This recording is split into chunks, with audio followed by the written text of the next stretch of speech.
a while ago as well. Give me a few seconds till I join back again. Sure, Thero. Take your time. We will a bit.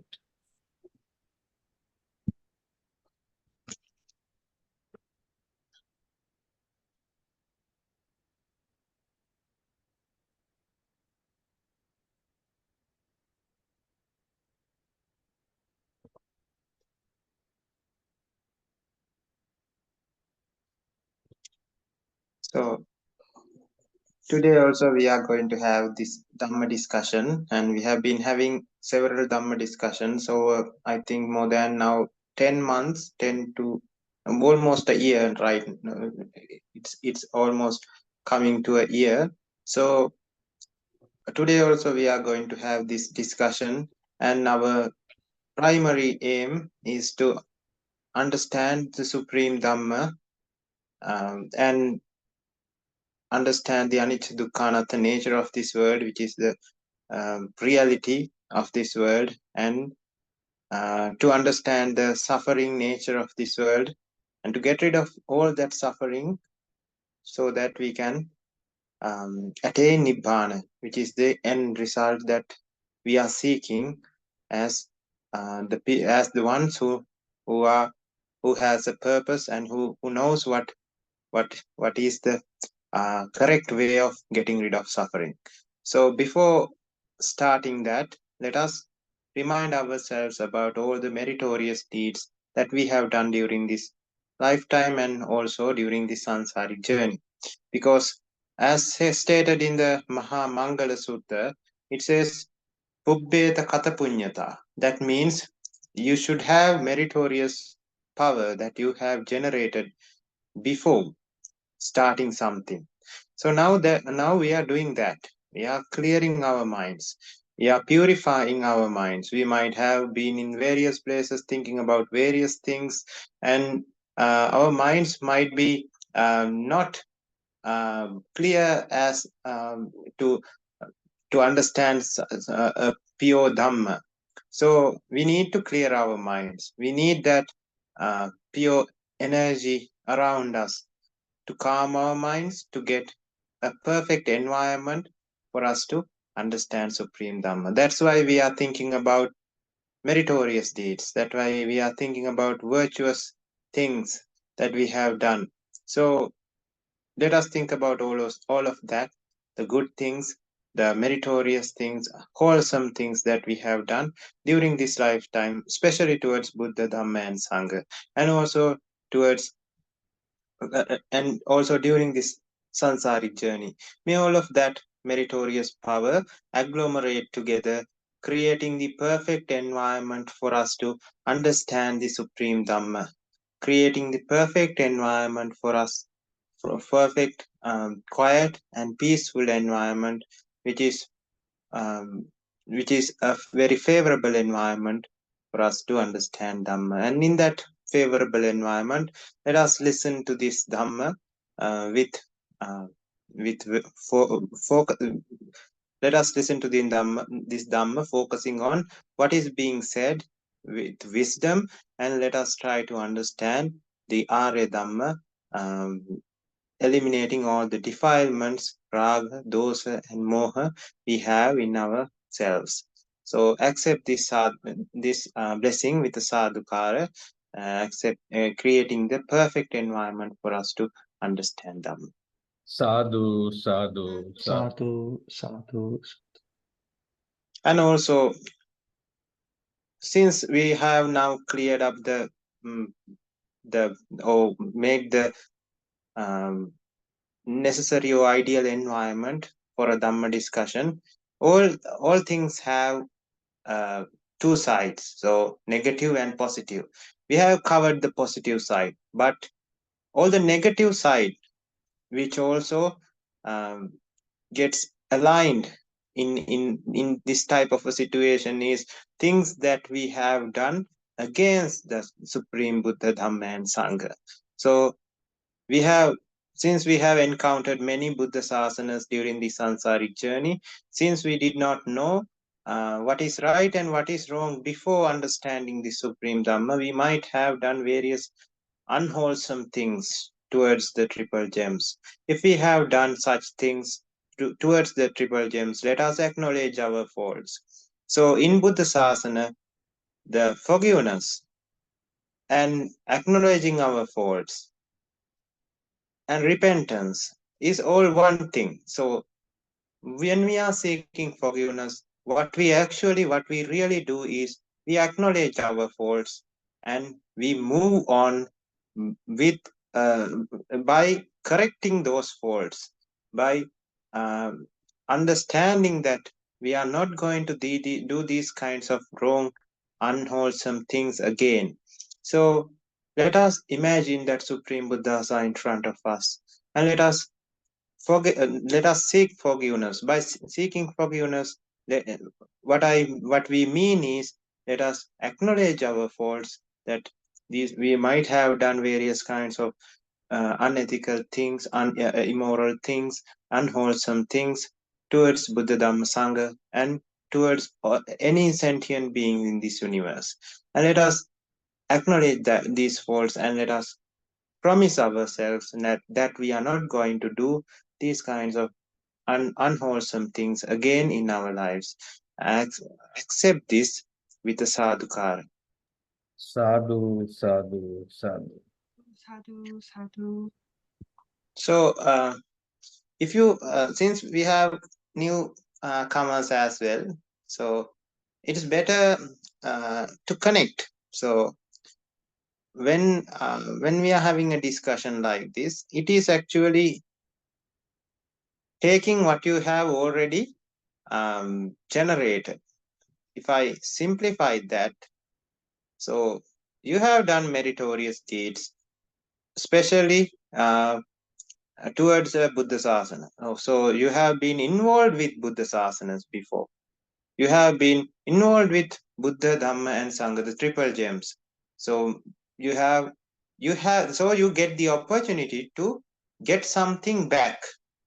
So it is like you have worked in your jobs. You have worked for 1 month. Now, at the end of the month, you get your salary to your bank account. And now you have a full salary or the full amount in your bank account, and now you go to ATM. So you put the card in and you withdraw some cash. So now we are going to do the withdrawing part. So withdrawing is you receive this Dhamma. You get this precious, valuable Dhamma through a medium. So this is the medium. A monk could be a medium. A Kalyana Mitta could be a medium. Whatever the medium, you get this Dhamma from that medium, just like a ATM machine. So I am here acting as an ATM machine.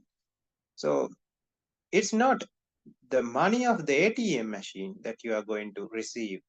It's your money you are going to receive. So only if you put your card in to the ATM machine, you would be able to get the money you have already deposited.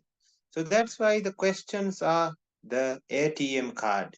So when you ask questions, when you open up that deficiency in your mind, so you have a deficiency in your mind, you have this problem is a deficiency. So whatever the deficiency, how this happens and how that happens could be anything. It could be a question. So when you put that question in, you have already activated the ATM machine, and what you get is what you have already deposited. So when that transaction happens, since you are the one who have put the ATM card in, the answer that comes out is actually tailor-made for you. It is not something we can control. It is how this happens. So it is how, if you have deposited a huge sum of money, you would be receiving a lot of benefit from that. And in the process, you would be benefiting others as well. And when that happens, since you are benefiting others, that itself creates a meritorious deed, the meritorious power for yourself, increasing your account balance. So that happens both ways. It helps you as well as helps the others. So that's why it is important to ask questions, especially if you are coming to this platform as a new person. So it is better to first try to listen to this maybe, and when you understand that I have these types of questions, this question, that question, don't hold back. Just put it into the chat or open up the mic, and you can spit out the question, and then we can have a discussion based on that question. So then the deficiency in your mind also is covered or treated, as well as if that deficiency was there is there in the other person's mind, that is also would be treated. If there was no deficiency in other person's mind, even in that case, since that person is listening to Arya Dhamma, his mindset would be throughout their times. The mindset will be in the in Arya Dhamma, so no raga dosa moha at that time. So it would be something of alobha dosa amoha. So you have allowed that person to be in a meritorious mindset for a time period because you asked that question. So that also is a very, very good, wholesome thing to do. So with that, you can always put any question to the Zoom chat, and until that happens, we'll go through the questions that we have got in the WhatsApp chat. So the first question was a bit technical, so I'll keep that towards the end, because since there are newcomers as well, I think this question on Paticca Samuppada would not be the best question to start with, because it is so technical. So we have had almost 30 plus discussions before, so others might have this understanding about these words and how the Paticca Samuppada occurs and everything. So any minor detail on that without the broader explanation would not be helpful for others. So we'll go for the second one. So in the second one, in your sermon, 6 rupas disappears as soon as it touches us. This is an observation and recognition of all, also the contemplation of anatta. Is this the observation and recognition of all, or the contemplation of anatta? So because this makes some sense, well, and because it is clearly perceived this way in the past. So that doesn't mean I am only going to do this. There are also many things in Buddhist teachings that I had no idea about, so I become curious. So the question, if I simplify it, the question which is asked is, so there are 6 rupas: Rupa Rupa, Sabda Rupa, Gandha Rupa, Rasa Rupa, Pottabha Rupa, and Mano Rupa. So there are 6 types. So in these 6 types, the norm is, or what really happens is, they deteriorate. They disappears as soon as it touches us. Means actually the deterioration. So this observation and recognition of this is whether it is asked that whether it is the contemplation of anatta or something else. So yes, anatta. So we'll go through anatta again, because listening to even the same thing again and again can complete your Arya pathway. As once said by Supreme Buddha, to tell the same sermon or to preach the same sermon over and over again for the same people, it was an advice given by him. So when you do that, since only thing that you need is understanding of anicca, dukkha, anatta to get rid of all the defilements in you, or to get rid of raga, dosa, and moha, the only thing you have to do is understanding anicca, dukkha, anatta. So if one sermon covers that up, that means if one sermon addresses on anicca, dukkha, anatta, and it covers the full scope of it, then the person who are listening to it can take everything from that sermon. But since we have a shortcoming in our indriya system, so panya indriya or saddha indriya, whatever the indriya it is, so when you have that shortcoming, when you have that deficiency in your wisdom, you would not be able to understand it fully, but you understand half of it, quarter of it. So you understand something from the sermon. So if the sermon was done again, the same thing, without changing anything, even if you are listening to that same thing, you would be understanding more, because you have already gained quarter of what you have already heard from the original sermon. The first attempt, you have got something. And with that fresh understanding, you are listening to the second version or second attempt. Now, in the second attempt, you would be able to comprehend more, understand more, even though you are listening to the same thing. Now you understand 50%.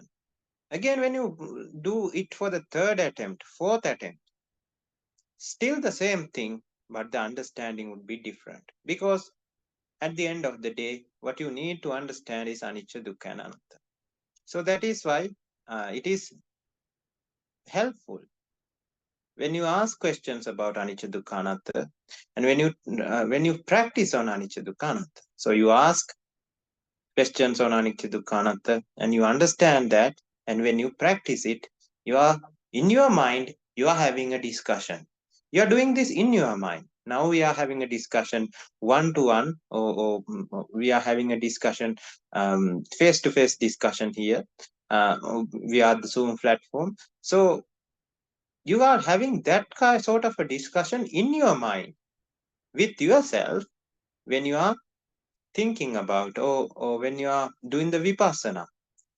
So that also helps. That also starts to build up your wisdom.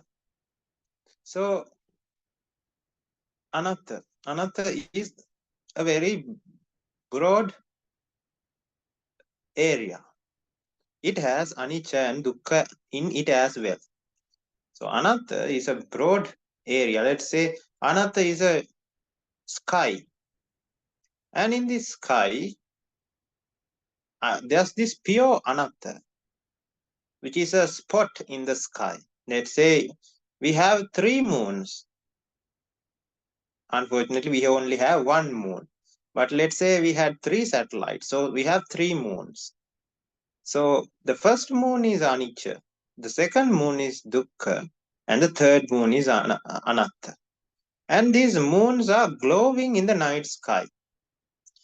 So when you think about the intensity of the glow, or intensity of the light which is emitted or which is reflected by these moons, the moon anatta, if you directly look at the moon, it has the most brightness or intensity.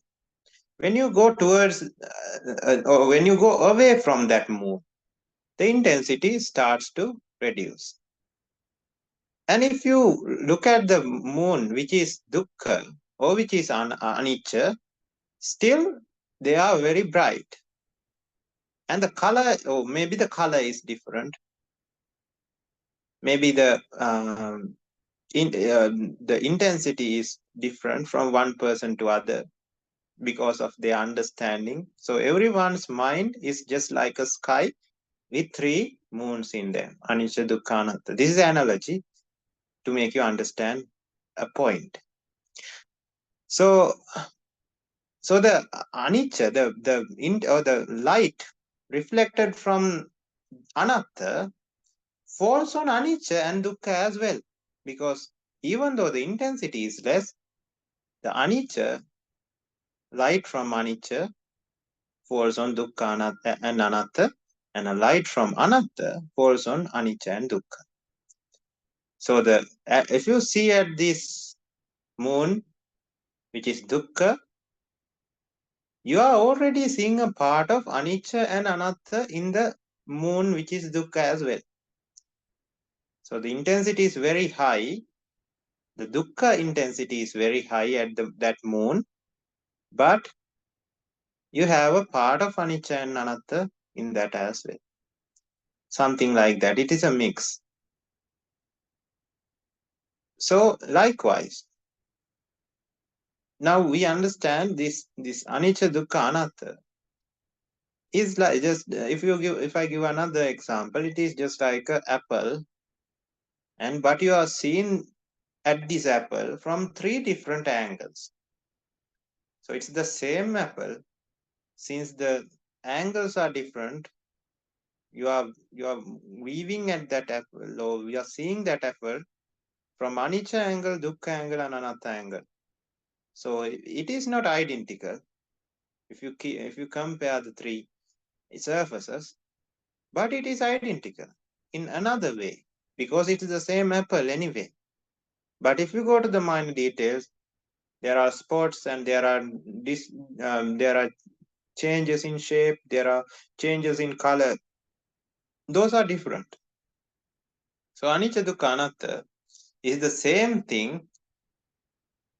In one way, it's the same thing, but it's totally different when you see from another perspective.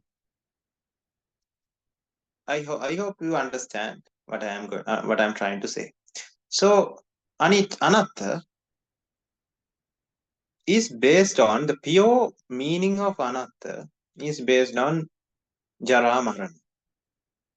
Jara marana is which is deterioration. So deterioration might not be the 100% correct word for what we are going to explain or what we know. Because in deterioration, you have something and that wears away gradually. And if you see at the bigger picture, yes, that is what you see with your eye.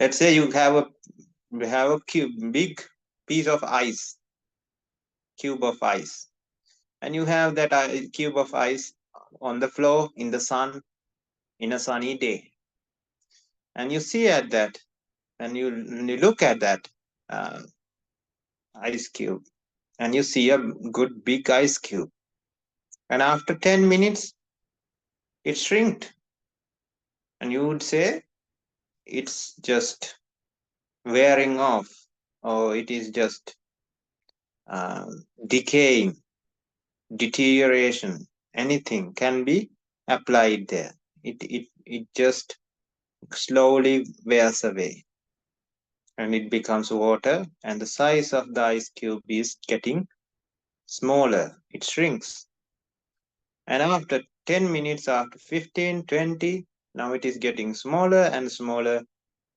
until you cannot see a piece of ice anymore. And at that point, you would not be able to call anything ice. There would be water on the floor, but no ice. So then now we can say the ice has end in demise or death, decay and death. This is jara and marana, decay and death. So this is what you see physically with your naked eye, what you can comprehend without the need of the third eye or the wisdom. But it becomes different when you are going to see the same scenario from the eyes of wisdom. In the eyes of wisdom, you would understand that ice cube is actually an illusion. So you saw an ice cube for a period of time. From the beginning, where there was a big fat ice cube, and at the end there was no ice cube. And if you consider the ice cube which is in between these two time points, so you had the beginning of the ice cube and the end of the ice cube, and in between is actually what you call the ice cube. In between you saw an ice cube. At the end there was no ice cube. At the beginning you have a big fat ice cube. So that is for a 20 minutes period of 20 minutes there was ice cube. This conclusion is what you get into with your naked eye, with your normal perception, with your normal understanding. And based on avijja, you get into conclusions. This ice cube is there. It is there. So after keeping it on the floor, in the sun, outside, you go into the house and you come back with the idea, with the intention that this ice cube would be still there. Since you know that it wears away, you would be ready for that result. So you would be thinking, you get into the house, and after 10 minutes you come back. What is in your mind? Half melted ice cube. Your mind is fixed on that. You want to see a half melted ice cube. So you come out of the house and you see it, something like that. So what you wanted and what you expected was what you saw. So your conclusion is backed up with evidence. Evidence that is collected from eyes, ears, nose, tongue, body, and based on that you come into conclusions in your mind. So you have these 5 senses: eyes, ears, nose, tongue, body.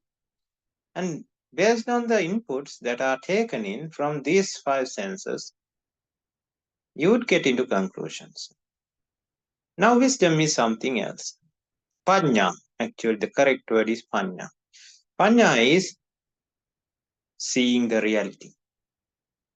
Seeing something as it is, without the coverings of avijja. That is panya. So if there's avijja, there's no panya. If there's panya, there's no avijja. That both can not work in the same mind at the same time. So what is the reality then? So was there a ice cube, or was there not an ice cube? Or is the ice cube a total lie? Now these are the two ends. We are not going to say that ice cube was not there, because obviously you can see it is there with your eyes. So saying something that can be seen is not there is denial, and that itself is delusion. And we are going to, so most of the time people are in the other end. Yes, there's ice cube. And if we somehow get that people to not believe in that there is ice cube, they would straight away go to the other end. No, there's no ice cube. You see ice cube, but you would say, no, that is a lie. There's no ice cube. That is a total lie. So that's the other end. So usually what happens to minds, people with minds, is they either go to one end or the other. So they would say, no, there's no ice cube. And the majority would be, since the input is favoring that there is ice cube, they would definitely say, yes, there is an ice cube. This ice cube is something that is there. But what wisdom or what reality gives us is something different. In the form of when you are seeing with the eyes of reality, with the eyes of wisdom, you would see the mechanism how an ice cube is seen. When that happens, you would not go to the no end or the yes end. You would not say that there's no ice cube, or you would not say that there's an ice cube. So you would not go to either end. So how we are going to see this? So we have already gone through this example. The example of the oil lamp. So in the oil lamp, so we'll later, after understanding the example of the oil lamp, we'll go back and solve this ice cube problem as well. So initially, we'll try to understand the concept through the oil lamp. So we have an oil lamp, a clay lamp, and there's oil in it, and there's a wick. And at the end of the wet wick, you light the end of the wet wick. And now you get a flame.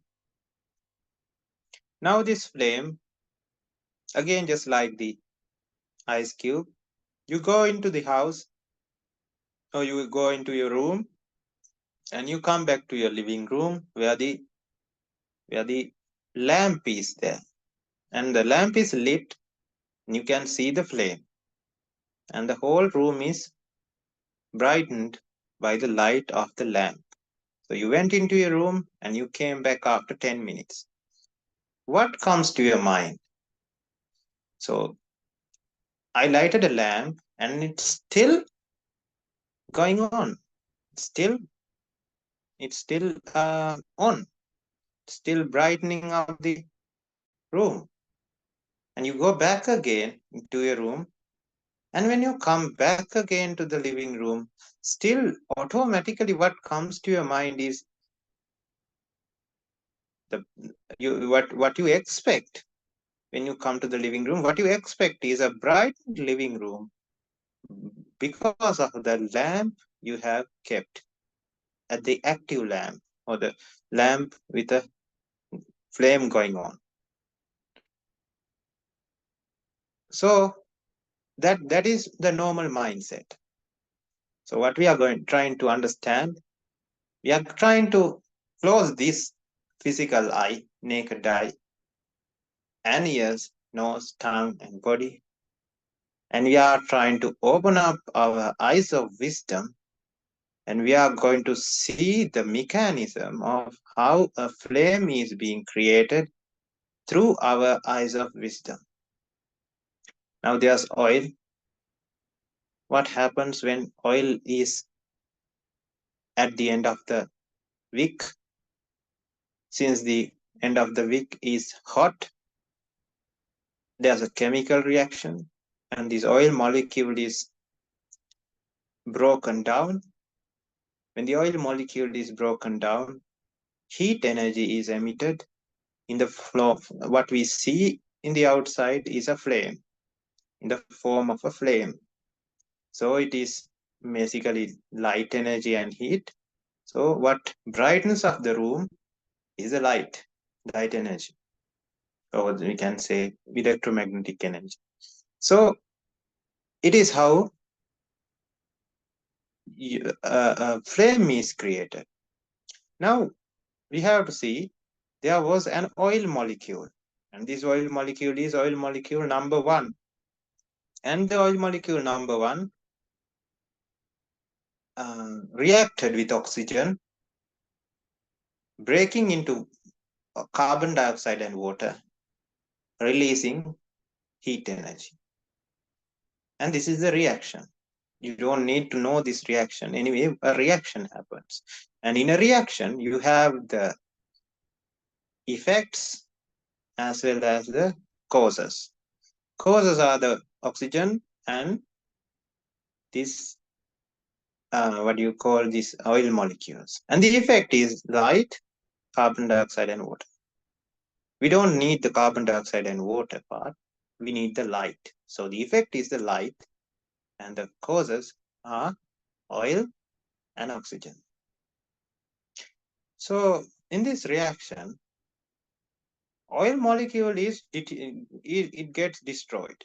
It is broken down. Oxygen is also turned into something else, carbon dioxide. So it is also destroyed. And the effect, which is light energy, is created. So you know, when something occurs, and this is the cause and effect law, this is the dependent origination. So it is originated depending on something.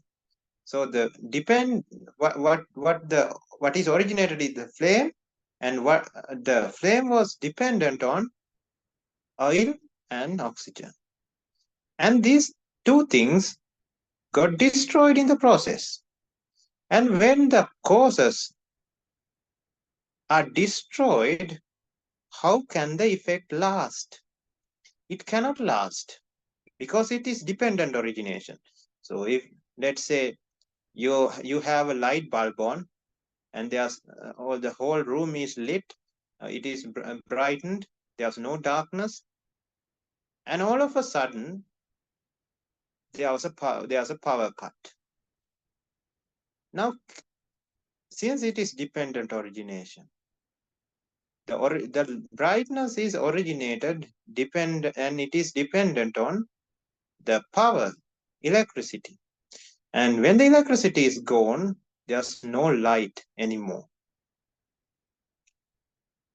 So if you apply that to here, you don't have the oil molecule and oxygen molecule anymore. So you cannot have an effect. So the flame also cannot last. It dies. So how are we seeing a flame for 1 hour if there was enough oil in it? See the same flame for 1 hour. It is not the same flame. It is a series of flames. And you have to see this with wisdom. You will never be able to see this with your eyes. So this is a series of flames that is created because a similar reaction happens over and over again. So the first oil molecule reacts with the first oxygen molecule, creates the first flame. Oil molecule, they get destroyed. Oxygen molecule get destroyed. So the flame cannot last. It also get destroyed. And there's this concentration gradient. At the end, there's a deficiency for oil and oxygen. So when there's more oxygen in the environment, it tends to come into the area where there's less oxygen through a concentration gradient. Oil also dragged up towards the end of the wick through a concentration gradient. And this reaction happens again and again because the heat energy at the end of the wick facilitates the reaction, breaking out that bonds in the oil molecule, creating heat again. And this happens over and over again until something ends. You had oxygen should end, or either oxygen should end, either this oil should end, whatever. If whatever the causes ends, the supply of causes, then the reaction stops. So the important part you need to understand through this example is nothing other than there was no constant flame. That is the whole point of explaining this. Not you have to remember anything about the chemistry of the flame, or how a flame is being created, what are the causes, what are the effects, how everything is working. You don't need to remember anything. You just need to get this fact into your mind, and you have to rationally think and open up the eyes of wisdom. You have to see through the eyes of wisdom, not with your eyes, because eyes are always deceiving. What comes what the inputs which are coming from the eyes are deceiving, and it has done nothing good for us except feeding on avijja, creating suffering. So now we are going to see from another perspective. So in this perspective, we saw oil molecule reacted with oxygen, creating a flame. Oxygen molecule 1, oil molecule 1 created the flame 1, and oil molecule and oxygen molecule got destroyed, and in that and the reaction happened again, but this time it is not the oil molecule 1 but oil molecule 2 and oxygen molecule 2, and the end result is again cannot be flame number 1, because flame number 1 is already gone. It is flame number 2. So likewise, flame number 1, 2, 3, 4, it goes on, and this happens for many millions of times, even in a second. So you cannot see this. You have to understand this with wisdom and not with your naked eye, because you cannot. When you think with wisdom, you understand, yes, it happens so fast, and this is what happens, and this is why you cannot say that there is a flame just like the ice, because when you blink, even when you blink, you cannot have a constant flame throughout a time period. So what came with ice is, you saw an ice cube, and at the end of 20 minutes there was no ice cube, and you thought during this period of time there was an ice cube. Just like there was an oil lamp, and you started lighting that oil lamp, and then there was a flame, and at the end of 2 hours this flame is no more, because all the oil is gone. So you thought, you got into the conclusion, for 2 hours there was a flame, but in reality there was no such thing. The flame what you saw for 2 hours is a series of flames that is created in a very fast and a very illusional way, I would say. So when you understand this, you would see anatta. So now you would not say that there's no flame. Yes, there is a flame. You cannot say, because when you try to say the word flame, millions and billions of flames have already been created. So it's not the same flame. It's different every moment. But they look alike. They are like twins, identical twins of the first flame. So it just look alike, and you get deceived by that look. So you get into wrong conclusions. So why do we need to know this? You would understand in a bit. So we'll apply this to the ice cube as well. So in the ice cube, there was a big ice cube at the beginning. And big ice cube is dependent origination. It was created depending on causes. So we'll again go to the molecular structure here. We don't need to know in a scientific way, but when we are trying to understand whatever when we are trying to understand something, it is better if we go through something understandable or very familiar, so that we'll be able to understand the unfamiliar thing through the familiar surrounding. So that's why we will go to again to the science, or to go into the chemistry. So an ice cube is freezed water. So there are bonds between the water molecules in the ice cube. So let's say there are 100 water molecules, and these water molecules create this big ice cube, hypothetically, and And this ice cube, water has water molecules has very weak bonds with them, so they pack together, creating a solid cube. So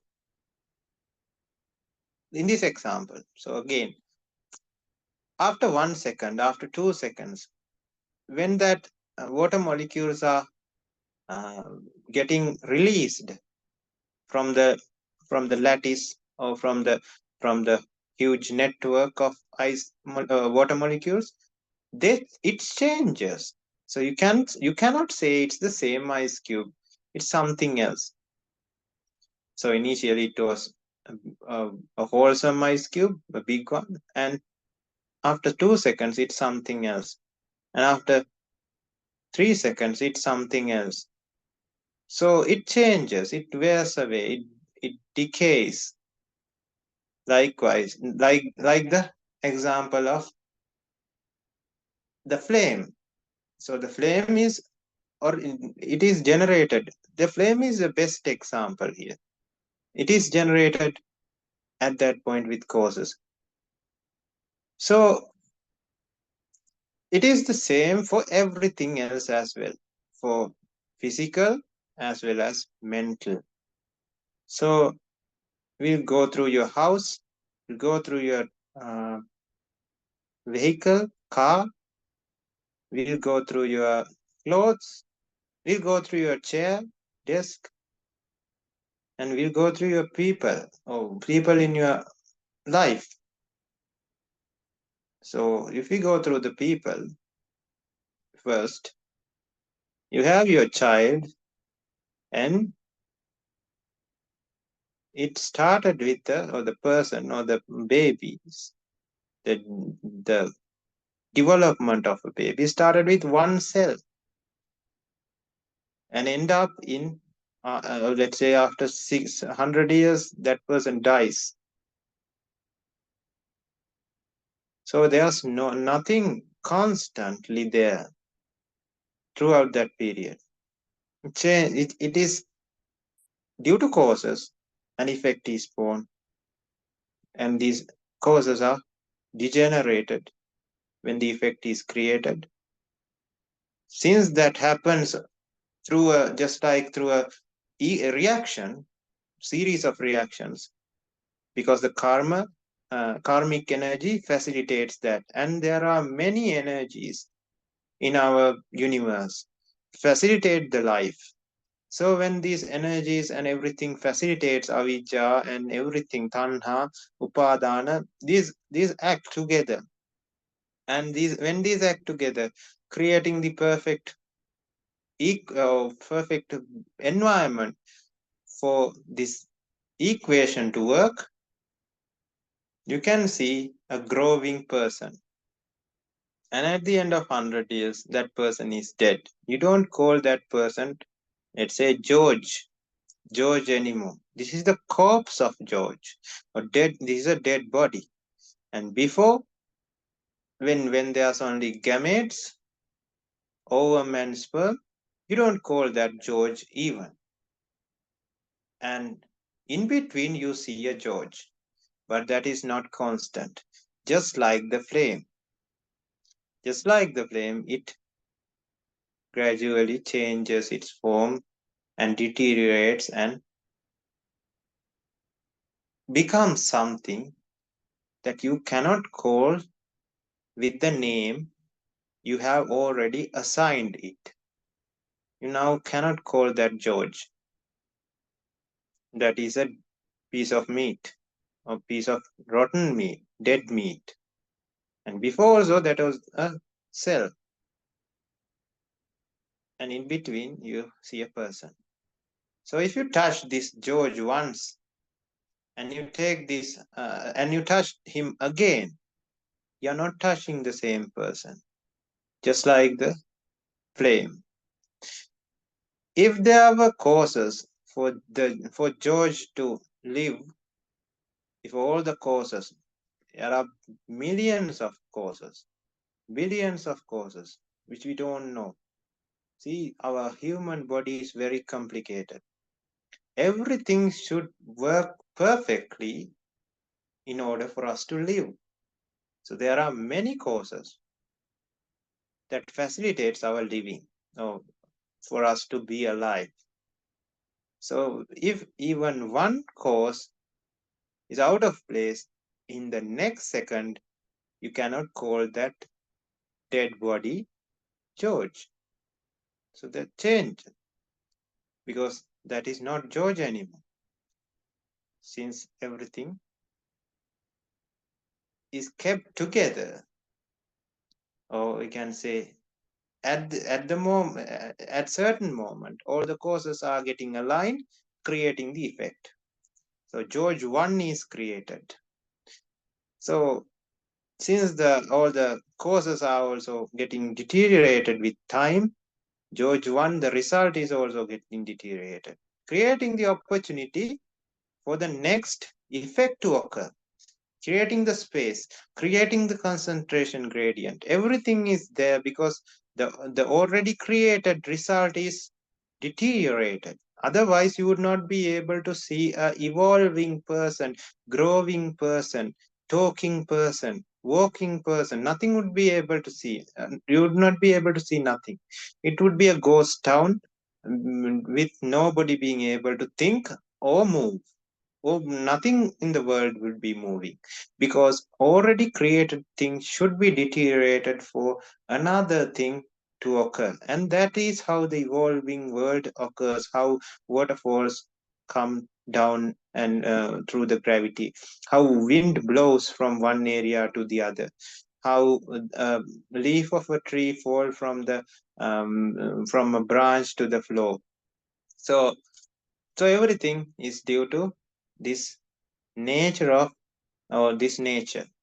So George 1 got deteriorated and now it's dead, creating the room for karmic energy and everything else to create for the next set of causes to align, creating the next George, and that is 2.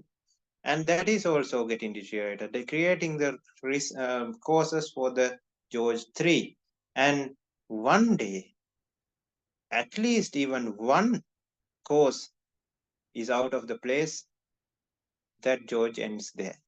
Then after that point, you cannot call George that Rupa Vedana Sanya Sankara Vijnana, or that body and mind. You would not be seeing the mind anyway, so you are seeing the body or the person. You would not be able to call that person George anymore, because George is dead. You would say, now George is dead, or this is a dead body.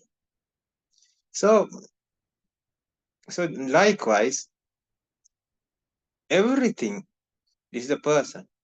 Again, if you apply this to a chair, so the chair was born and the carpenter created it, and it was born brand new on that day, and it started deteriorating from that point onwards.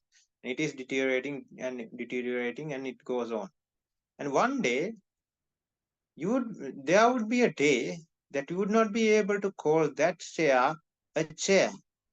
You would say that a piece of junk, or piece of wood, piece of firewood, or whatever, because it is broken and you cannot call that a chair anymore. So in between that time period, you saw a chair. So the same principle, because all the causes are getting aligned, you saw a chair and it get deteriorated. And again, since the causes are there, and let's say this chair lasted 20 years, for 20 years, since there was energy, or let's compare this again to the oil lamp. So for 20 years, you have oil or energy for that chair to last, and the flame is the chair. So just like the flame number 1, 2, 3, 4, and so on, you see chair number 1, 2, 3, 4, and so on. And at the end of 20 years, since the oil is ending, since that there's no oil in the lamp anymore, you cannot maintain that chair. Now, because of that, chair dies. It ends in demise. So you cannot call it a chair anymore. So that's how this works. So for chair, it's the same. For the mind also it is the same. See, now you get angry. Your angry mindset should die, creating that the vacuum for another mind to occur. So you are angry, but it was a prank. Now you are happy because you thought something bad happened to you, so you or something bad was done to you by some person. So you are angry, and after some time you said, or April Fools or something, and you are happy now. So the angry mindset should die so that a happy mindset would occur, and the happy mindset also dies. It happens. You cannot see. These are very. You cannot see it. You cannot catch this with your mind. It's very fast, and you only can understand. You cannot experience, but understand. Experience. You can experience it with wisdom, but not with your senses. So again, so the mindset is also changing like that. That is why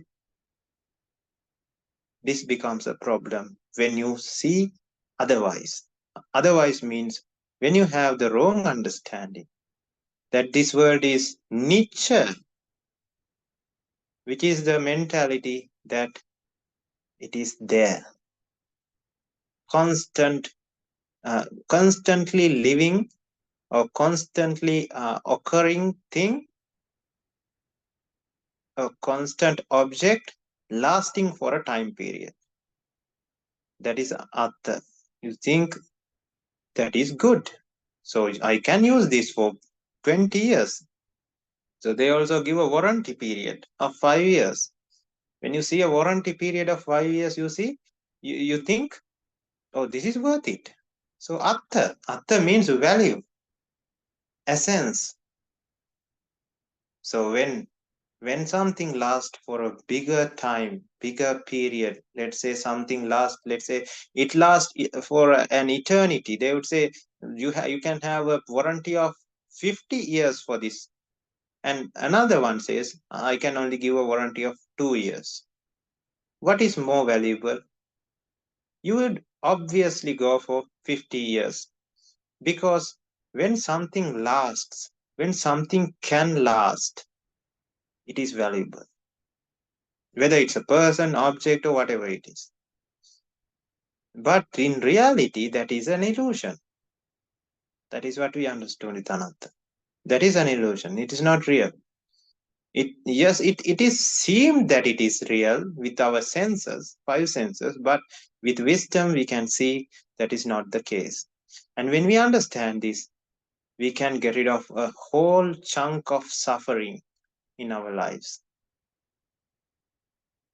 See, when we marry people, or when we think that these individuals are trustworthy, these individuals are my friends, these individuals are my, let's say, children, and whatever it is, you are getting into assumptions, thinking that this person would last the same for a period of, let's say, if a person lives 80 years, this George is George for 80 years. He's a very kind, loving person, and he's a man of his word. He's a good person with good morals, and everything would be there in your mind. And how long this person lasts? Not even a second. That's the problem. So in the next second, this person becomes a very vicious, angry, and very dark, and very ferocious person who is willing to even kill anybody. Now you are very unhappy. You are very upset. This is what leads to divorces. This is what leads to heartbreaks. This is what leads to everything. Because you don't know this reality. When you know this reality, you would see these are not valuable things to latch on to, because it cannot last even 1 second. Changes. So the mind changes from happy mood to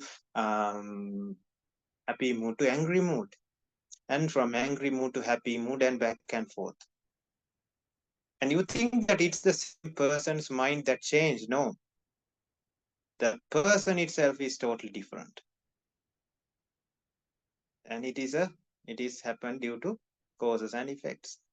Okay, aligning of the causes to make some, if the causes for somebody to get angry was aligned, then the result would be an angry mindset. And if then that ends then and there. And then if the causes are aligned together, and that those causes are to make that person or create a happy mindset, then a happy mindset would be created. Again, would not last even a second.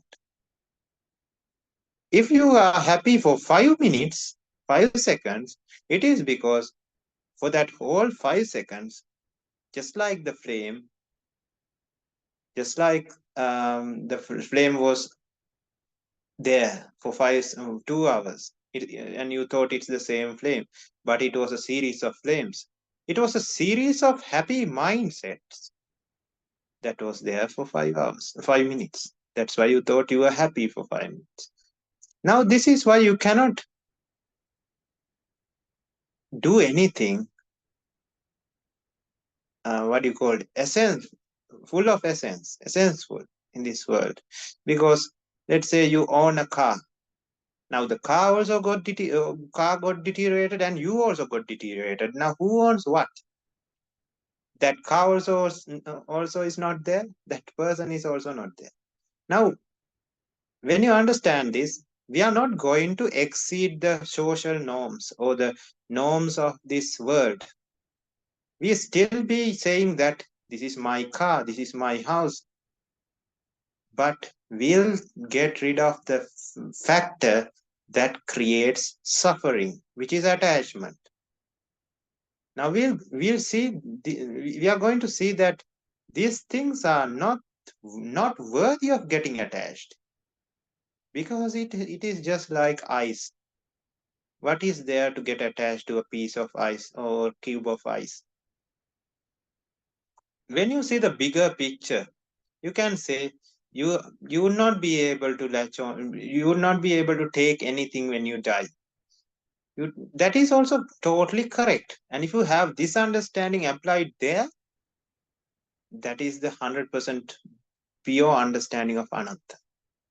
So you are born, you are having a life, and you have this broad understanding. I would not be able to take anything with me when I die. And you can apply it to the whole person, who lasted for 100 years as a whole, or you can apply to this point. You can't even take these surroundings or things you have or your property even for 1 second. It is that essenceless, and it is that pointless. And when you see that, that is anatta. So when anatta is seen correctly, the value to the world is reduced. When the value is reduced, the attachment is reduced. When the attachment is reduced, the suffering is reduced, because the attachment is the reason for suffering. If there was no attachment, just like for the next door house, just like for the your enemy's vehicle, your enemy's neighbors and relatives, your enemy himself or herself, you don't have any attachment towards that person. So you don't get any pain or suffering due to whatever happens to that person. That person can die, that person can something bad can happen to him, or his property, or the next door house, or whatever. So if you don't have even a slightest attachment to that object, there's no suffering created there. But since you think these things are valuable, So you thought, when you went to the shop, you thought that this item is very good because I feel like the material is good and it can last for like 2 or 3 years. So instead of getting this brand, I would go for that brand, and you would buy that trustworthy brand. You feel that it is worth your money, and you buy it, and you come home, and after 2 days it's broken. Now attachment was there because it was valuable. Value creates attachment. Attachment leads to suffering. Now you suffer. So I thought this one is good, but I was wrong. I should have bought the other one. Now suffering. Now disappointment, pain, anger, sometimes rage and despair. Everything, lamentation, sorrow, everything occurs because of this. So anicca, you cannot control according to your expectations, because one result, the result is controlled by causes. So in this second, the flame was there. In the next second, there was a huge wind blowing. So the causes were not aligning. So the second flame was not occurring and the flame died. Now it's a dead lamp. There's oil in the lamp. There's oxygen in the surrounding, but there was a huge wind, and this wind blowed the candle or the oil lamp. So you cannot have any control over what is being happening. Something can happen. So in this life, especially for your life, so in this second, you feel that you are alive, and these clones that are being created, or your twins of you, copies of you that are created, just deletes so fast, million times a second, and that is just like if you have seen these cartoons and movies, these are still frames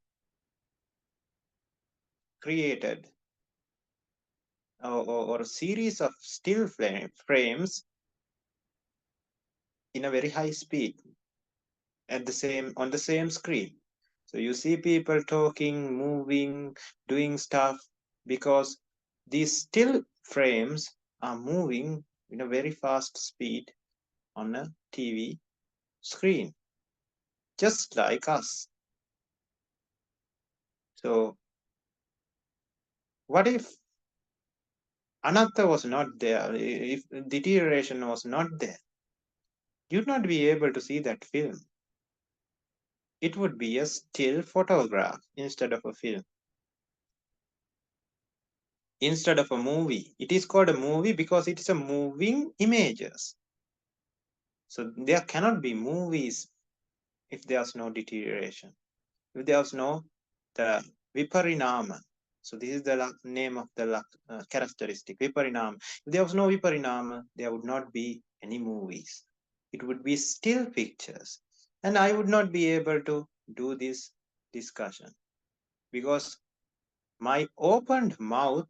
So talking is opening and closing your mouth, and it is actually a part of it, talking, and your throat also get involved, and your tongue and everything is getting involved. But let's simplify it to your mouth. So you opened your mouth, and the person who opened the mouth should get deleted, so that the other set of causes can create a person who is closed, who has closed his mouth. So when this happens, just like a water falling from a waterfall, you can see a person talking, thinking, and everything. A live person is, let's say, created through illusion. So we are not saying that that person is a total lie, because that's the other end. You should not go to the other end. That person is not there. It is not we are saying. We are not going to both ends, because it is very easy to go to an end. Because whole our samsaric journey, we have done that. We either go to one end or the other. Instead, we are seeing the reality. We are seeing the mechanism of how this is happening. We are seeing through the illusion, to get rid of the delusion. Because of the illusion of these five senses, avijja created delusional conclusions. And to get rid of the delusion, we have to see through this illusion. Now again, the closed mouth would not, I would not be able to open my closed mouth if that person who has closed the mouth did not get deleted. So this is a series of things that is happening. So again, for the mind also, it is like that. So I wanted to say, let's say something like vehicle. So that is what was in my mind at that point, vehicle. So vehicle is moving. So I have that the mind that created the term vehicle should get deleted, so that I can create ease, and it also should get deleted, and then moving. So again, it is a cascade or a waterfall of thoughts. That is viparinam. So instead of this quality, this characteristic, this world would not function. This world would not be there. But it is not our problem. The word is not there or is there is not our problem. What our problem is suffering. We have to always come back to suffering, and we have to always see from a point of suffering, because I have to get rid of the suffering. It is our main goal. It is my main goal. So how am I going to use this information to get rid of the suffering? That is the key point here. So how to get rid of suffering? So to get rid of suffering, again, we have discussed this, you have to get rid of attachment. And why people attach to things? Because of value. Now, when you understand through this that you cannot apply any value to anything, because this is the root of all your problems, because you trusted people, you trusted things, you thought that they are in your control, you thought that it's the same thing lasting for several days, several hours, several years, but that's always a lie. Now let's say you are not in your house, you are at your office or a workplace. Now after work, you get into your car and you drive home. How do you know that there's a home?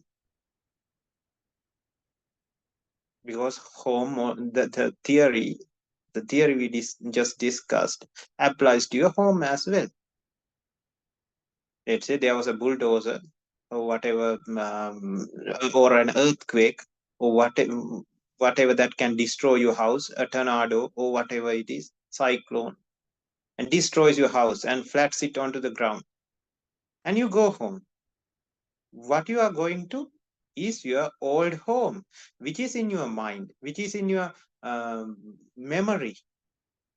You don't know whether the home, your real home, is already gone or not, because it is already getting deleted every second, few million times.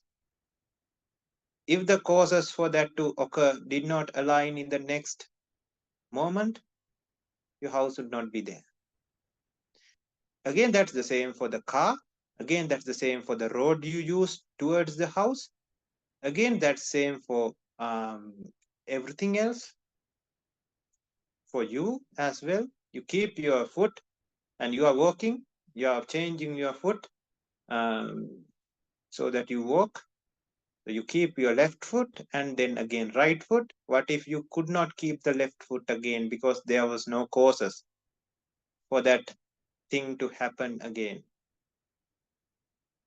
So this is that helpless. Now we see the helpless nature. So if something is that helpless, and so you are attached to that helpless house, you cannot help it. What happens to it has its own way of occurring or occurring. So when you attach to something like that, that helpless, that essenceless, that pointless, you are waiving the element of suffering. You're asking for it. You're creating the causes for it. But a real person, an Arya, would know this, and he would not get attached to that house. He would use that house.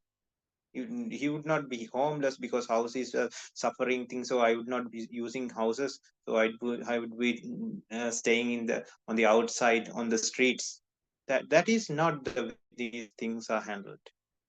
Instead, he would know houses are the reality of houses, and for that fact, for that matter, everything else is this anatta. So I should not get involved or attached to these things. I would be using these things if something broke at your house. Let's say the roof is broken, and there are leaks and everything. You go and fix that, and you do everything else like a normal person. But when the house is gone because of an earthquake, because of a cyclone, whatever it is, you're not. You are ready for it. You knew because it's useless. Why am I? Anyway, I knew this would happen. This is happening to the house. This is happening to me. This is happening to my mind. This is happening to my mother, father, and all the relatives as well. So why just cry on these things? And that would be your understanding. And this is anatta. So I hope this anatta is clear. So if you understand this anatta, again back to the question, 6 rupas disappears as soon as it touches us. Now you understand what is meant by that sentence. So 6 rupas, arupa rupa, saddha rupa, gandha rupa, rasa rupa, and pottabha rupa, and mano rupa. So what are those? Image patterns, sound patterns, smell patterns, taste patterns, touch patterns, and thought patterns. We discussed why they are called patterns. You can just skip the pattern part. Let's say images, sounds, smells, tastes, touches, and thoughts. So these 6 things, again, images are created with through this principle that we discussed up to this point. Sounds are also like that. So sounds, smells are also like that. Everything is also like that. So as soon as it touches your eyes or your retina, and the electrical signals are going to your brain, and it is recognized through your mind, understood, the consciousness about seeing is created. When that is occurring, everything that happens through that path, from the image to the eyes, to the retina, to the electrical signals, and everything went through this path, went through this principle that we discussed up to now. So if you understand that, then again it is real for smells, tastes, touches, and thoughts, everything. So the world is, this is a fundamental characteristic of this world. Otherwise the world would not function. So that is anatta. Characteristic of anatta and the use of anatta is 2 different things. Characteristic would be always there. Either we understand it or not.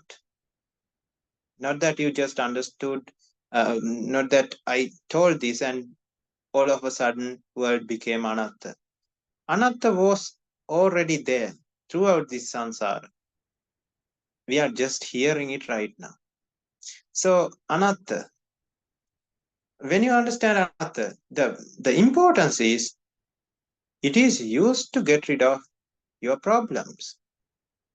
Problem is suffering. Suffering is due to attachment. Attachment is due to value. Thinking that this is anicca.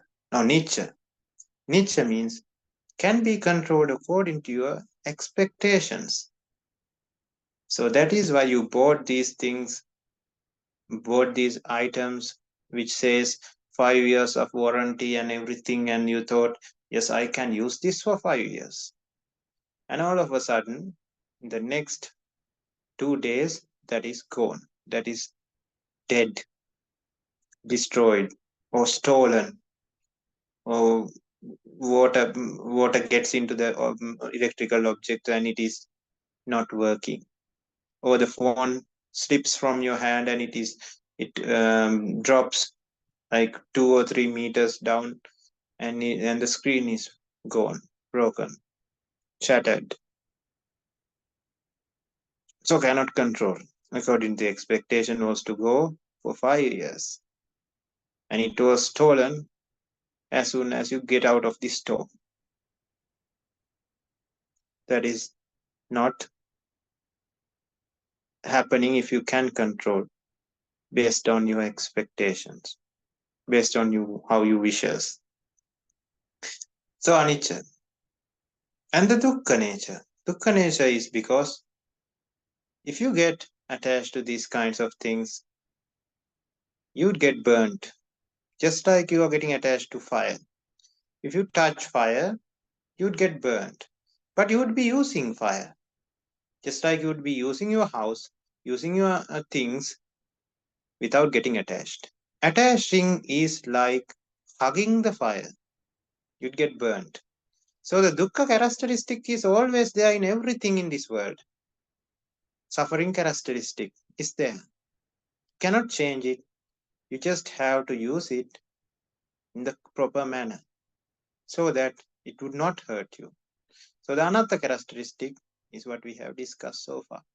So this is seeing anicca and dukkha through the anatta. So you can see at the apple. So we told that this is an apple.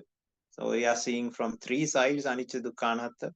At the same apple, we are seeing from 3 different directions. And today we focused on and in this discussion up to now, we focused on anatta, and we saw anicca through anatta as well as dukkha through anatta. So that is the thing. That is the end of the explanation, and I hope that is clear. And this, I think, was better than our previous explanations. And anything? For that clarification, there is a question that was posted along that about 10-15 minutes into the sermon, maybe. Right. So, Theruvan Saranai, I have heard that Mano Abhisankara is automatically arise because of our avijja, delusional value. Yeah, can we contemplate this nature? I think it's nature as the anatta nature, especially aspect of uncontrollable. So it is actually not the anatta nature, but the anicca nature. Anicca is the uncontrollable nature. So anicca is the dependent origination. Another word for anicca is dependent origination. Now, Paticca Samuppada. Paticca Samuppada actually explains anicca. So, what happens when you see an object? So you are since you are very familiar with the Paticca Samuppada, we'll go through that with an example. So let's say a person likes cars, sports cars. So he is walking on the side of a road, and a very loud, very elegant sports car goes next to him on the road. And at that point, what happens? And this is the meeting of eyes and images are due to karmic energy. So you have created causes in the past, and due to these causes, the karmic power that is generated, it creates the environment for these things to meet, which is the image, in this case, image and the eyes. So as soon as they met, a chakku viññāna is created, or the consciousness about seeing is created, chakku viññāna. So the chakku viññāna, after the chakku viññāna is created, now is the problem. So after that, avijja paccaya sankhara occurs. Now there's a bigger Paticca Samuppada, the Avyakuta Paticca Samuppada. We are not going in detail, but we are going to the main point here.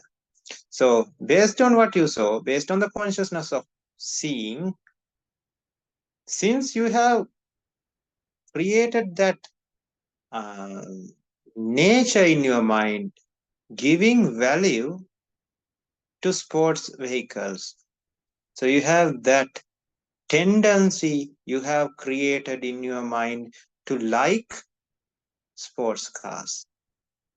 You have practiced it, you have done it, and you have now it is like it's like gravity. So you are in a let's say you have climbed onto a cliff or a mountain cliff. Now you are at the end of on the mountain. Just like somebody pushes you out of that cliff, and you don't have any control of what happens after that.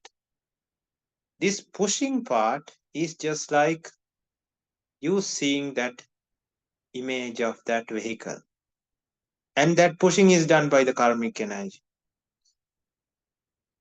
So I'll explain this through this example. So you are pushed, and actually the pushing part, this might not be a very correct example, but I'll tell you why. So when that is done, the pushing is done, you fall from that cliff. Just like when the image is seen, since you are on a cliff, you are the one who created the causes for that. You're the one who thought that these sports vehicles are nice, beautiful, and worthy, and because of avijja again. So avijja paccaya sankhara. Initially, what happens? Without a kalyana mitra, asappurisa comes and tells you sports vehicles are good, and asappurisa can be a person or whatever. It can be images, sounds, smells, tastes, touches, anything, thoughts, or whatever. So based on that, you cultivate or you develop your avidya. And avidya for sports vehicles is a subcategory of avidya that you develop. And when that avidya is developed, that mindset which is deficient for sports vehicles is created. And in that mindset, which is viññāna for sports vehicles is another way of saying it, is created. And in that viññāna, nama rupa is being generated. What are the nama rupa? Various types of sports vehicles. I like Ferrari, I like Lamborghini, and everything is coming up. And what happens? Vijnana pacca nama rupa pacca vijnana. And this starts to strengthen up. It works both ways. And the mindset starts to develop and it becomes strong. And in that strong mindset is just like a cliff. You're already on the top of the cliff. And this cliff and the mountain, the height of the mountain increases as you do this more and more. So the fall would be more, or the damage would be more, or the deficiency or the vexation would be more. So you are creating that mindset beforehand. Let's say there was a person who lived his entire life in a forest, Amazon forest, or the jungles or the Congo of Africa, and he comes out of that that forest and sees a sports vehicle on the road. He would not be having any idea what that is, and he would not be having that kind of a vexatious mindset. I want to have this kind of a thing. Instead, he would be so afraid he would run back to his jungle or forest. So it is the pre-created, this vijnana, which acts like a mountain, is the reason for the vexation, which is compared with the falling off from the cliff. So all the causes were created from this end. The only cause that needs to be created was that image, the touch of an image and the eyes. And that was created by that, not that somebody created it. It was already there in in the pathway. So you are someday you are going on the side of the road, and in the karmic energy, based on the things you have created in the past, there was this moment where you meet a sports vehicle, and this image is seen, or a consciousness of seeing a sports vehicle is created. Since you have created all the other causes for that to become a vexatious experience, now it is like falling off from a cliff. Now it's the vexation. So that part is not controllable in that sense, because you have already created it in the past. So that's why with wisdom, when we know this theory, what we do is we do the opposite. We practice our minds in an opposite manner. We put anicca dukkha anatta instead of nicca sukha atta. So that is 180-degree turn. Instead of nicca sukha atta sukha, you put anicca dukkha anatta, and you see and you look at these vehicles through these new glasses.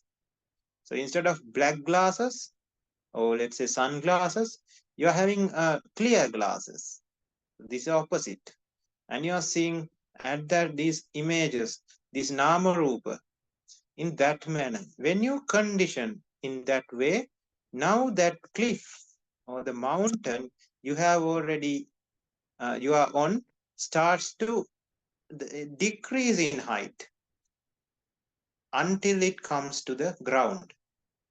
And at that point, when you see an image of a vehicle, because that is also because of karmic energy, you just happen to see a vehicle, and that happens to be a sports vehicle, and that happens to be the sports vehicle that you saw before.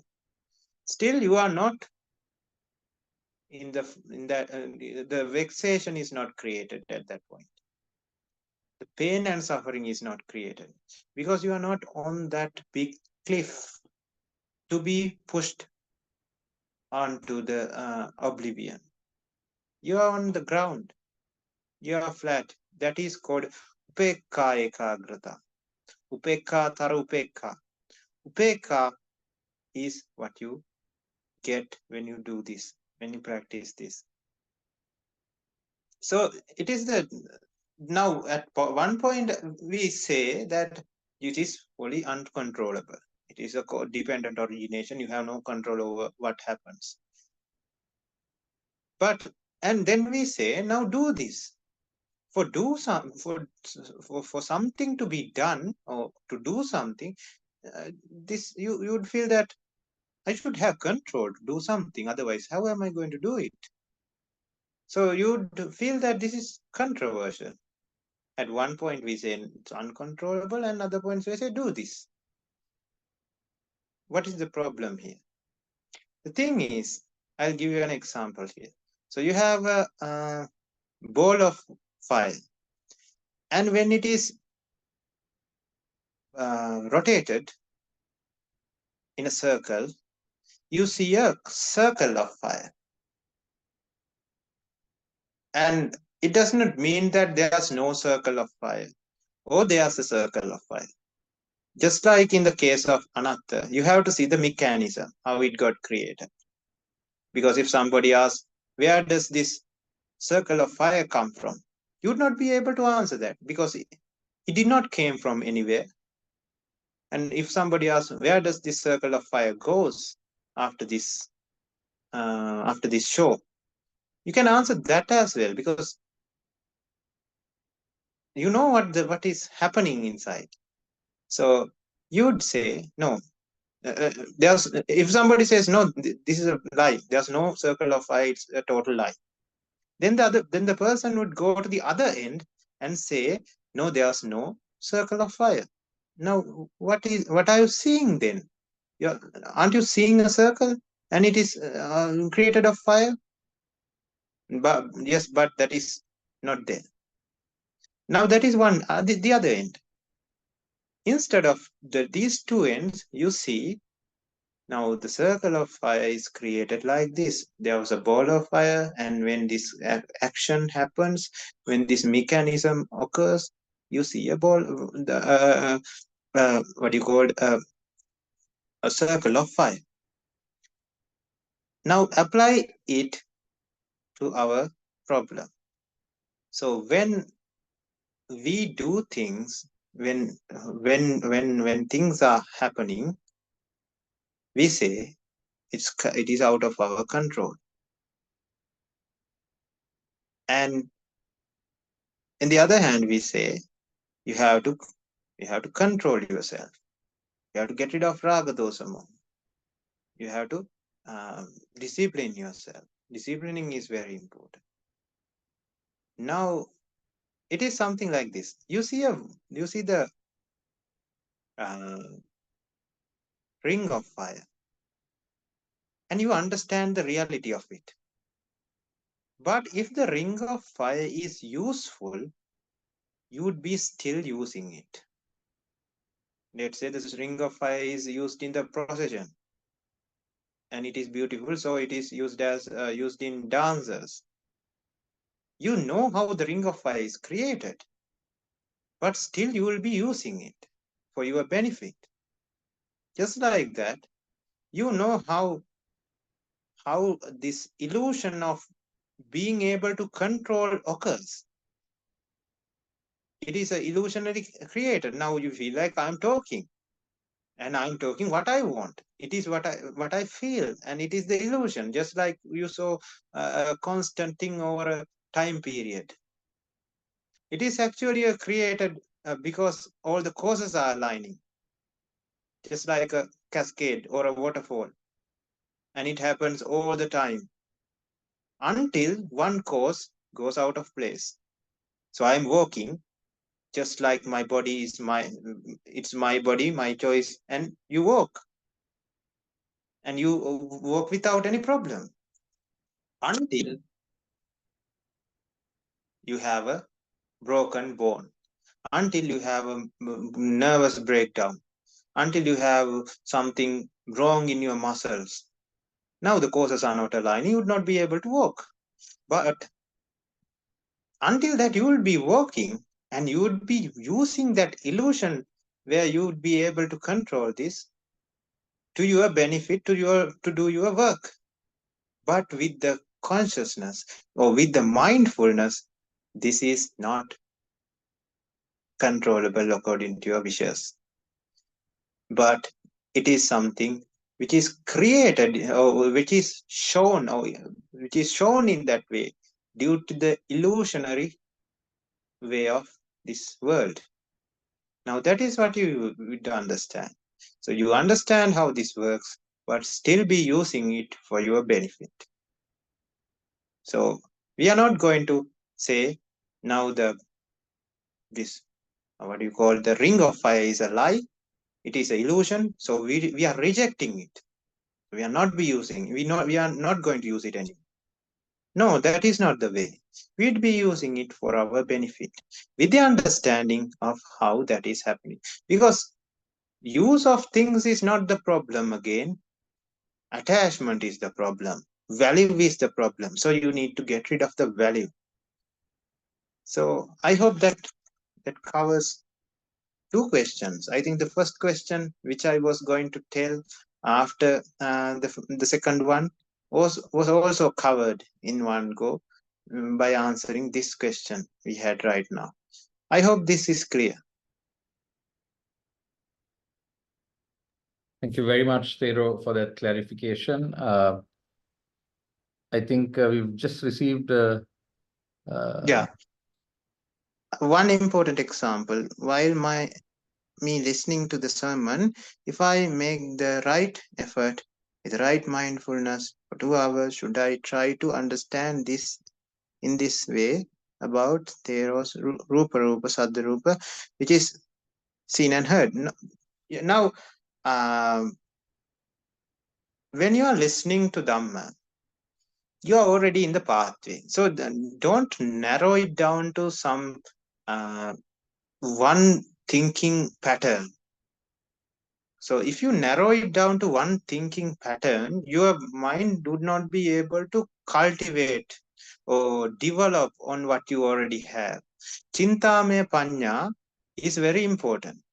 So when you are listening to Dhamma, all the 7 components of 7 bojjhangas are developing.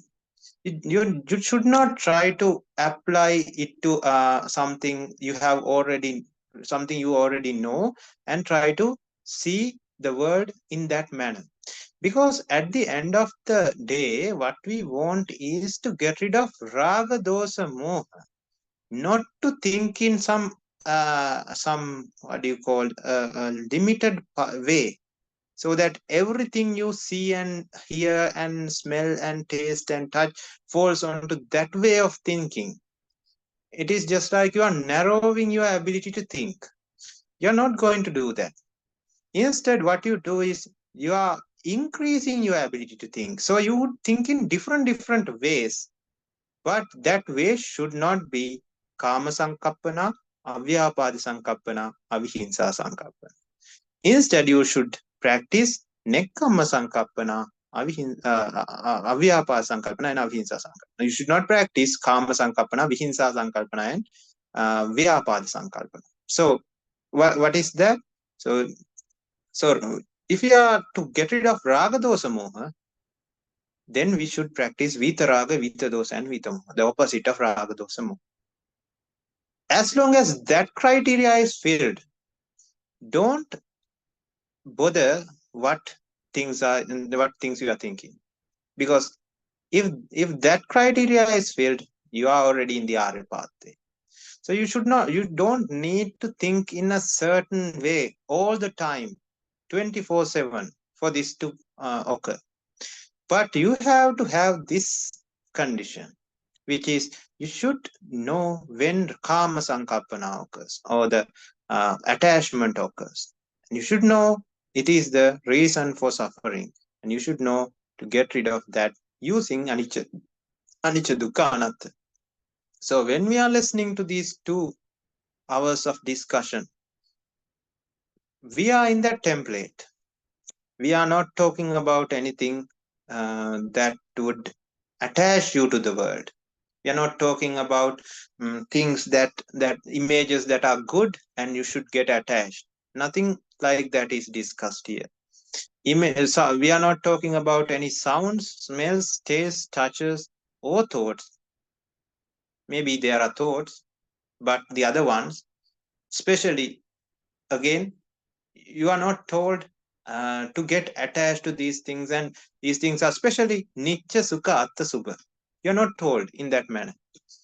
So automatically we are in that criteria. So this becomes a meditation. This becomes a meditation of Satta Bojjhanga. So this becomes the Arya pathway. This becomes the Arya meditation.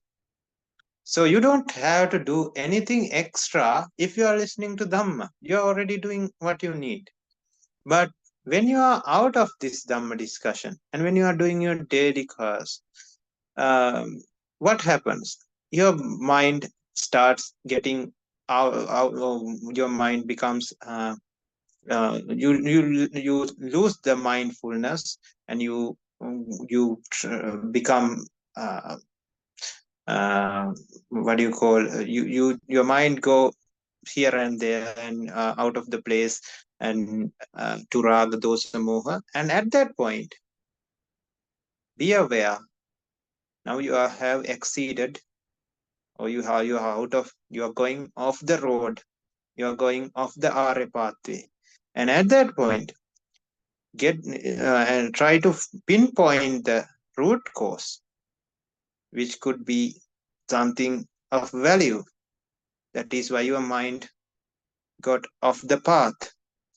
So find that culprit or the focus point and apply anicca dukkha anatta in any way that you feel suitable.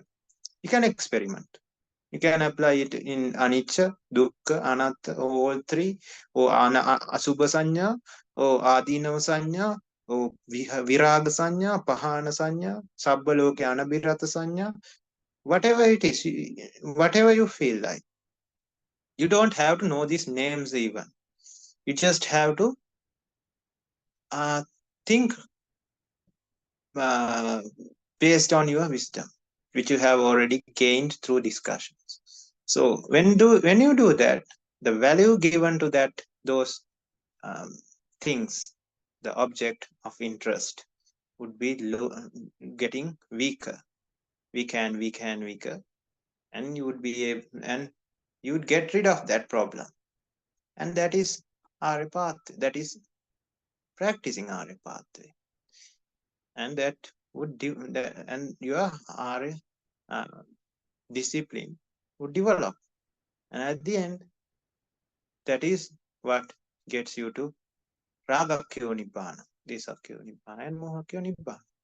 You don't have to, don't try to shrink your ability of thinking and try to think in the same pattern. Why this comes to us is because we have this idea that meditation is about focusing. Meditation is about concentration. Concentration is a part of it, yes, but that comes as a result, and that should not be the cause. That is the result. So you cannot get the result unless the causes are created. So what you should do is you should create the causes. Then when you do this, when the raga is eliminated, you are getting rid of the causes. Dvesa moha is eliminated, you are getting rid of the causes. When the causes are not there, your mind is not wandering anymore, because raga is wandering. Raga is wandering in a specific area, wandering of your mind in a specific area. Raga. So when raga is not there, your mind is not wandering, so your mind would be still, concentrated, focused. Focus is gone as when you encounter something valuable. As soon as you encounter something valuable, your focus is shifted to that item. Let's say you get to know that your favorite food item is being prepared at the kitchen, and you hear this while you are meditating. If that is your favorite, that has value. and your meditation is maybe not valuable. That is not meditation is not that valuable at that point, because your meditation is not developed to that stage. So your meditation is less valuable, your favorite food is more valuable. As soon as you hear about that, your mind starts to wander away to another focus, and you get rid of the anicca dukkha anatta focus, and you are thinking about what then I should go to the kitchen and I should have this and I should have the food, and food would be delicious, and all the nama rupa would be created in that mindset, which just brand newly occurred because of that stimuli you got from the ear while you are meditating.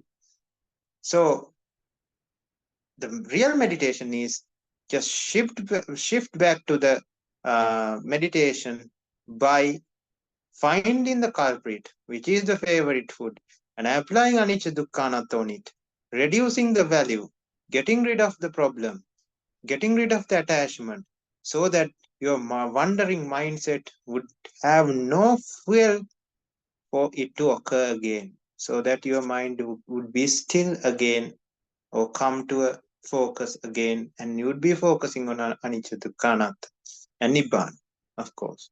So that is how it should be. Should not try to put everything into this basket and try to have a very small basket. Have several baskets and have a freestyle. Don't try to what do you call this limit your potential of thinking.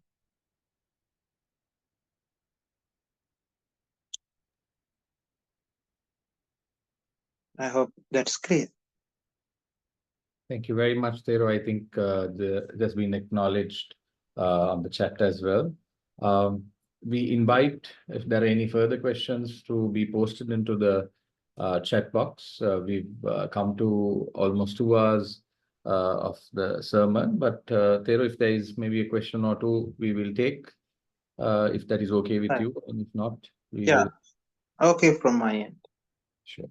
So we invite those who've been here before, also those who have joined us today. Please feel free to ask anything related to this particular discussion, or anything that you have in question. We will give you a minute or two. The thing is, if someone is new, I don't know whether you would be having the basic foundation for this discussion, this what do you call this information to be processed. But I tried to be simple as possible. But it is, I need the response from your end, or the any problems you have from your end, so that I can tailor-made the next answers that I give, so that I would not be doing any what do you call any less to your understanding. So it should match everybody understanding. And if there are words that you don't understand, which I have been telling, or anything that you need to clarify more, should be put to the chat, or should be addressed. Then only we will come to us into the same level, and it would be easier for everybody to understand.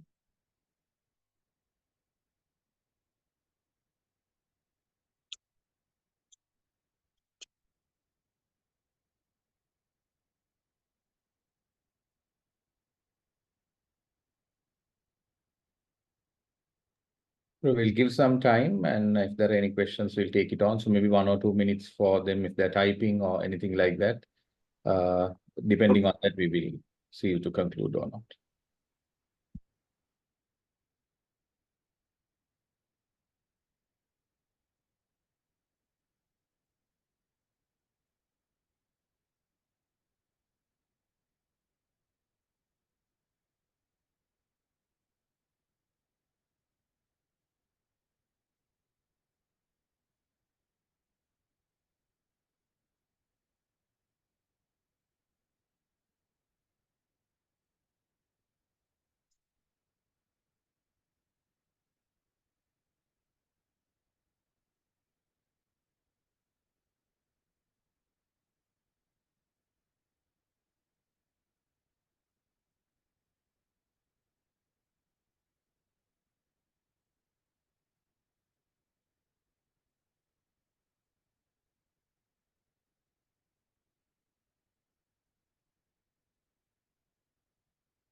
Thero, since there seems to be no questions, and that we have almost, like, we've actually passed 2 hours of discussion, so I would respectfully invite Thero to conduct a short anumodana and to end this session.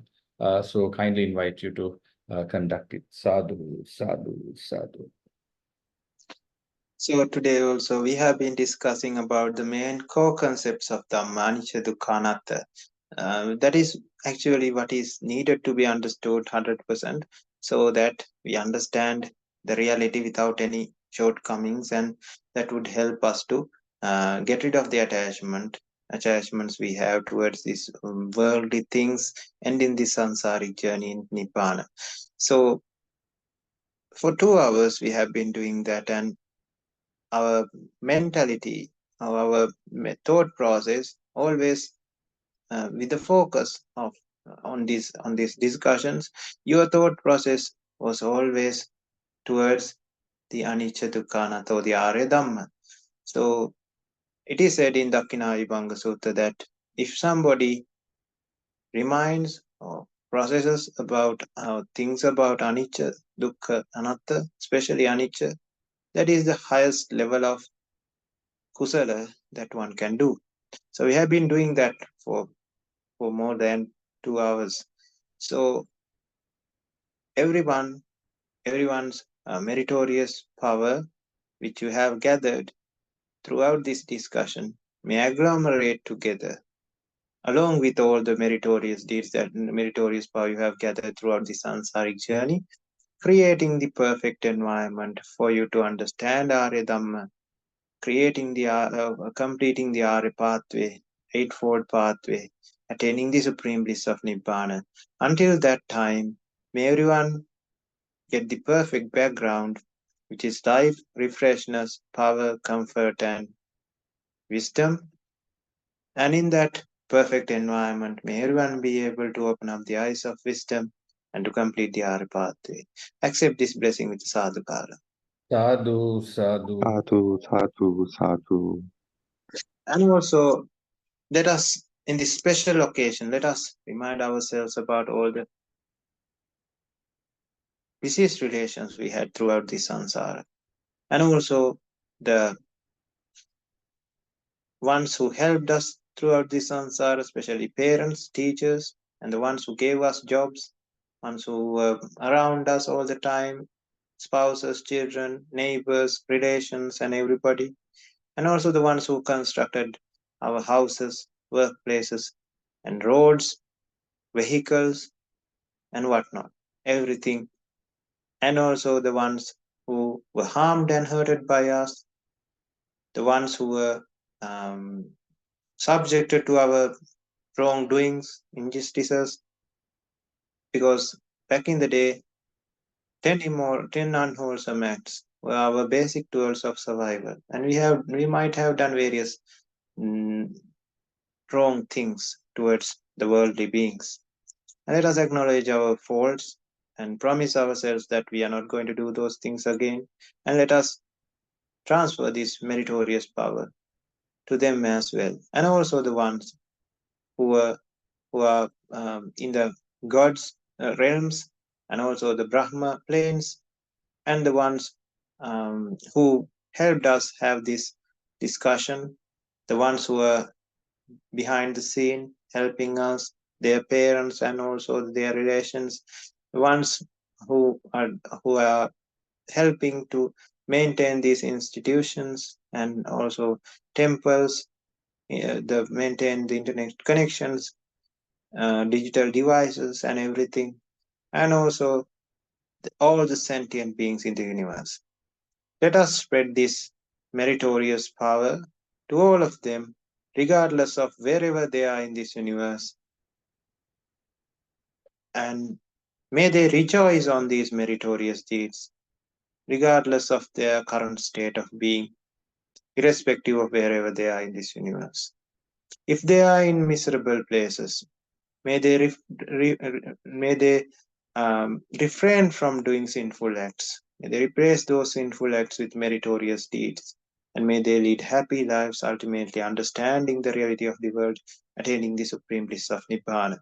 Accept this, transferring this great meritorious power to all the sentient beings in the universe by reciting sadhu 3 times. Sadhu, sadhu. Sadhu, sadhu, sadhu. So we'll end this discussion and I'm going to recite this Pali stanza, blessing everyone,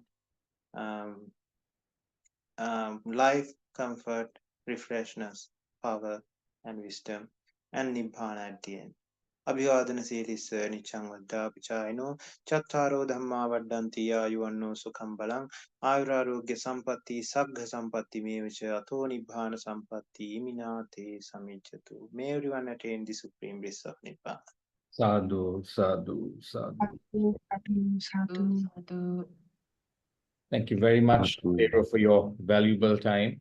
Again, for discussing these questions and explaining us these various aspects of Dhamma. And also thank you very much to the participants for always being prompt on time and also putting these questions so that all of us were able to deepen our understanding of Dhamma. And also reminders to those who have joined us for the first time today. The recording will be put shortly into the Google Drive that I had shared earlier.